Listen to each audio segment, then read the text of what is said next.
सभी भाइयों को नमस्कार। स्वागत है आपका गवर्नमेंट एग्जाम प्रिपरेशन चैनल में। जो हम लोग का घटना चक्र का प्रश्न उत्तर का सीरीज चल रहा है, ठीक है, उसका आज हम लोग अध्याय संख्या 20वां करने वाले हैं। कौन सा अध्याय संख्या 20वां करने वाले हैं, ठीक है, जिसका नाम है सार्वभौमिक सार्वभौमिक टीकाकरण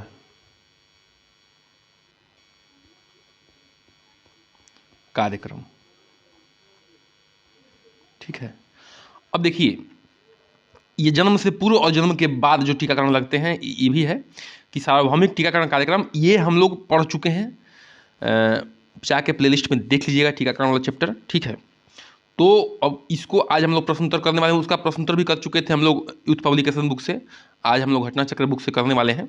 चलिए शुरू करते हैं बिना देरी किए हुए, ठीक है। विटामिन ए के किसी बोतल को एक बार खोले जाने के बाद कितने समय तक के लिए उपयोग किया जा सकता है।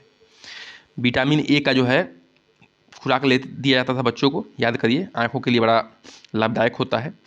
तो उसको बोतल को खोले जाने के बाद कितने समय के लिए उपयोग किया जा सकता है ये बताना है आपको। 2 वर्ष, 1 वर्ष, 6 माह या 8 सप्ताह। तो इसका उत्तर आपको दिख ही रहा है, कितना हो जाएगा, 8 सप्ताह। तो देख लीजिए कि एक बार खोले जाने वाले के बाद विटामिन ए का बोतल का उपयोग जो है 8 सप्ताह के अंदर किया जाना चाहिए, ठीक है। 8 सप्ताह के अंदर उस बोतल जब भी खोल रहे हैं उसको किया जाना चाहिए। तो डेट और तारीख जो है बोतल खोलने का आप लोग लिख लीजिए, कब बोतल खोले हैं, ठीक है। यह महत्वपूर्ण है कि खोलने का तारीख जो है स्पष्ट रूप से बोतल पर लिखी गई हो। खोलने का तारीख जो है मार्कर वगैरह से लिख लीजिए कि कब जो है खोला गया है, और इसे सीधे धूप से दूर रखा जाए, ठीक है, रखना चाहिए किसको, इस बोतल को। मैक्सिमम दवाओं को लिखा जाता है कि कीप अवे फ्रॉम सनलाइट, ठीक है, आप लोग देखे होंगे, या कि फ्रीजर में मत रखिए, धूप में मत रखिए। तो ये तो सामान्य सी बात है, ठीक है, लेकिन ये चीज़ें ध्यान रखना है आपको। आगे बढ़ते हैं, क्वेश्चन संख्या 2 पे आते हैं। अधिकांश टीकों का 2 डोज के बीच कम से कम 4 सप्ताह के अंतर क्यों होना चाहिए। देखिए, ऐसे जो प्रश्न आते हैं, ठीक है, जो ऐसे प्रश्न आते हैं वो इसलिए आते हैं कि आपके कॉमन सेंस को चेक किया जाए, ठीक है। देखिए, लिख रहा है कि अधिकांश टीकों के 2 डोजों के बीच कम से कम 4 सप्ताह का गैप क्यों होना चाहिए, ताकि पहले वाले टीके का दर्द कम हो सके, ताकि पर्याप्त एंटीबॉडी का उत्पादन हो सके, ताकि दूसरा डोज लेने के लिए समय का प्रबंधन किया जा सके, और एक लास्ट ऑप्शन है आपके पास, ठीक है, या इनमें से कोई नहीं। ध्यान रखिए, इसका जो उत्तर होगा आपका बी ऑप्शन, ठीक है, ताकि पर्याप्त एंटीबॉडी का उत्पादन हो सके। कम से कम 4 सप्ताह मतलब लगभग 1 महीने की बात हो रही है, 1 महीने की बात हो रही है, होना चाहिए। देखिए कैसे, क्यों, देखिए, हालांकि ये सामान्य बातें हैं, कई डोजों में तो यह बहुत कम दिन के अंदर भी दिया जाता है जैसे, लेकिन ये सामान्य में जो है लगभग 1 महीने का जो है अंतर रखा जाता है सामान्यतः। तो वही कहने का मतलब है, अधिकांश टीकों की बात हो रही है, देखिए यहाँ पे लिखा भी हुआ है। तो जो एंटीबॉडी जो है पर्याप्त उत्पादन हो सके, मतलब जो पहला डोज दिया गया है उसका एंटीबॉडी उत्पादन, इसका पहले डोज का काम हो जाए, उसके बाद दूसरा डोज और बूस्ट करने के लिए दिया जाता है, ठीक है, दूसरा डोज। तो कहने का मतलब है कि पहला डोज जो है एंटीबॉडी पर्याप्त मात्रा में तैयार कर ले, उसके बाद दूसरा डोज फिर दे दीजिए कि और भी अधिक जो है तैयार हो जाए शरीर रोगों से लड़ने के लिए। तो वही चीज़ यहाँ पे लिखा हुआ है, ध्यान से पढ़ लीजिए। टीकों के 2 डोजों के बीच कम से कम 4 सप्ताह का अंतर होना चाहिए, क्योंकि डोजों के बीच अंतराल को कम करने से हो सकता है कि उतने समय में सुरक्षा प्रदान करने वाली रोग प्रतिरोधी एंटीबॉडी उत्पादन न हो सके। मतलब अगर समय कम कर देते हैं तो उतना उत्पादन नहीं हो सकेगा, इसलिए जो है उसको पर्याप्त मात्रा में समय दिया जाता है, लगभग 1 महीने का, कि आप भाई अपना एंटीबॉडी बना लीजिए, फिर जो है अगला डोज बूस्ट करने के लिए दिया जाएगा। चलिए आगे बढ़ते हैं, क्वेश्चन संख्या 3 पे आते हैं।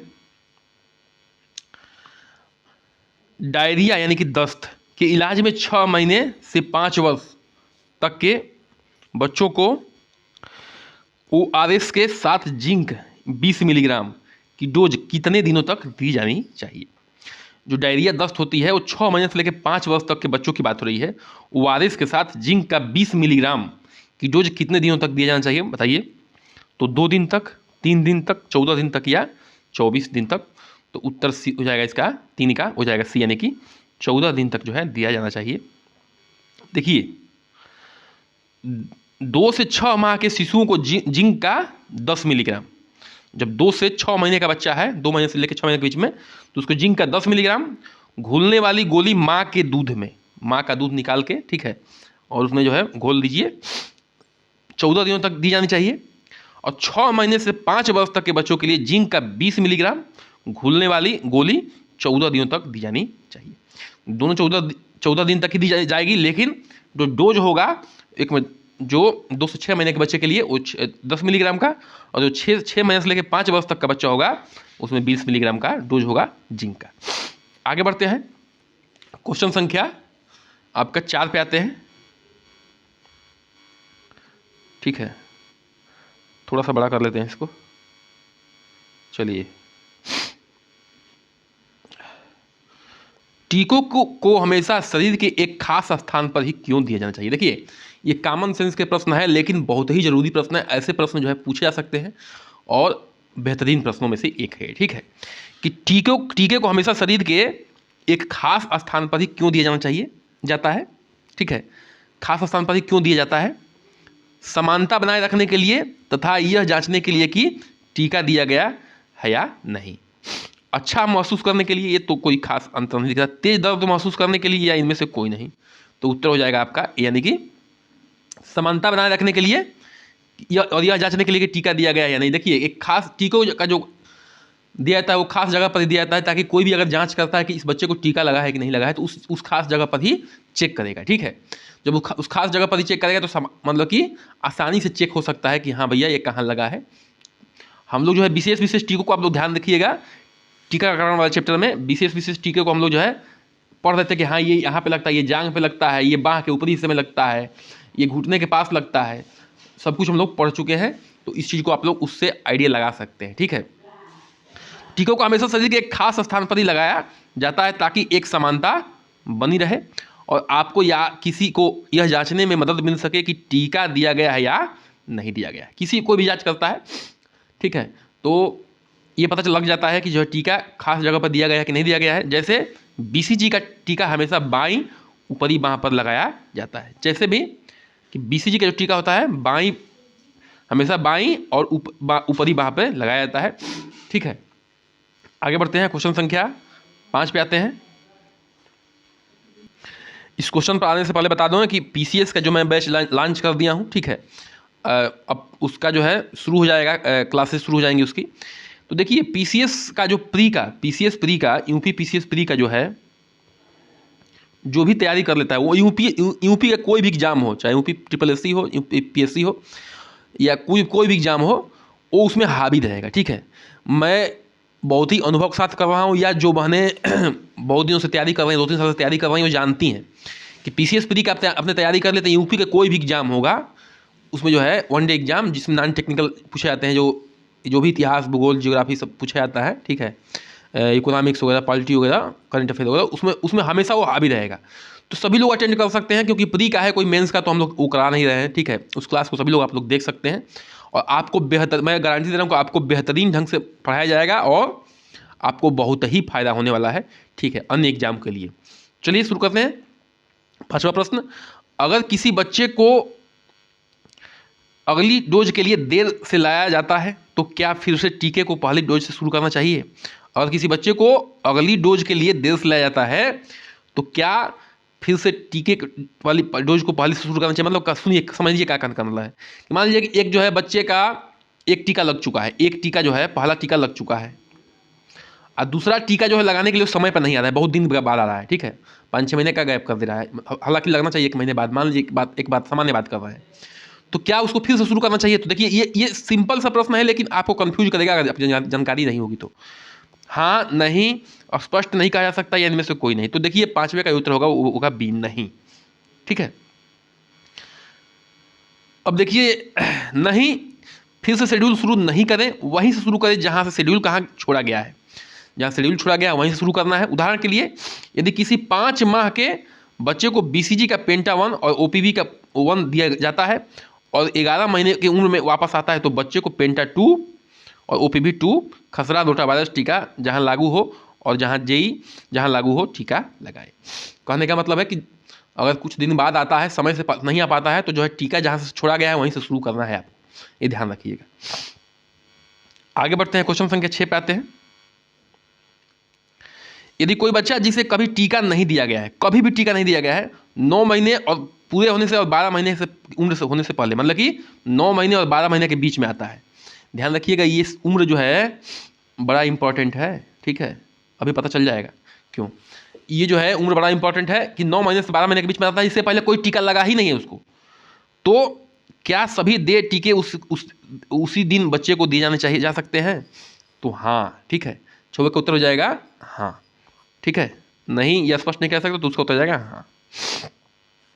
तो जो भी बच्चा अगर 9 महीने से 12 महीने के बीच में आता है, उसके पहले कोई टीका नहीं लगा है, तो उसको जो है टीका दिए जाएंगे, सभी दे टीके। हाँ, सभी दे टीके सत्र के दौरान दिए जा सकते हैं, लेकिन इस टीके के लिए अलग एडी सीरीज का उपयोग और अलग निर्धारित जगह होनी चाहिए, ठीक है, अलग एडी सीरीज लगेगा और अलग जगह निर्धारित होंगी।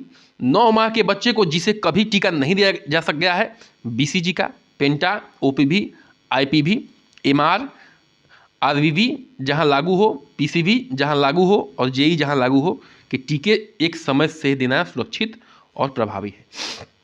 ध्यान रखिएगा 9 से 12 महीने के बीच में आता है, तो 9 से 12 महीने के बाद आता है तो कुछ टीके नहीं लगेंगे, अभी बताऊंगा, ठीक है, अगले प्रश्न में आएगा तो बताऊंगा कि अगर 12 महीने के बाद आता है, 1 साल के बाद आता है, तो उसको कुछ टीके नहीं लगेंगे। हाँ, कुछ अन्य टीके जो हैं वो लगेंगे, बिल्कुल लगेंगे, ठीक है। तो इन सब चीज़ों को आपको ध्यान रखना है। तो यदि किसी अंग के एक से अधिक इंजेक्शन दिए जाने हैं, तो दोनों इंजेक्शन को जगहों के बीच की दूरी कम से कम जो है 1 इंच का होना चाहिए, ठीक, 1 इंच की सुनिश्चित करें। मान लें कि किसी बच्चे को 2 टीका है और बाह में ही दिया जाना है, ठीक है, मतलब बाई बाह में, तो बाई बाह में दिया जाना, तो क्या कम से कम उस जगह में 1 इंच का डिफरेंस जरूर मेंटेन रखें। देखिए ये सब सिंपल चीज़ें हैं, लेकिन जटिल चीज़ें हैं, आपको कॉमन सेंस की चीज़ें हैं, पता ही होना चाहिए, ऐसे प्रश्न पूछ के आपको फंसाया जा सकता है।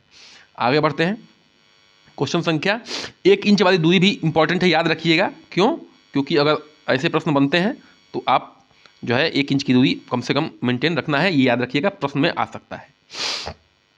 7वें पे आते हैं, 1 से 5 वर्ष तक का बच्चा जिसे कभी टीका नहीं दिया गया है, 1 से 5 वर्ष के बीच में आता है। अब देखिए 1 से 5 वर्ष के बीच में आता है, इसकी बात हो रही है, ठीक है, जिसे कभी भी टीका नहीं दिया गया है, उसे कौन सा टीका दिया जा सकता है, ठीक है। तो देखिए 1 से 5 वर्ष के बीच में बच्चा आ रहा है, उसे कौन सा टीका दिया जा सकता है, तो डीपीटी, ओपीवी, मिजल्स, उपयुक्त सभी, तो ये जो है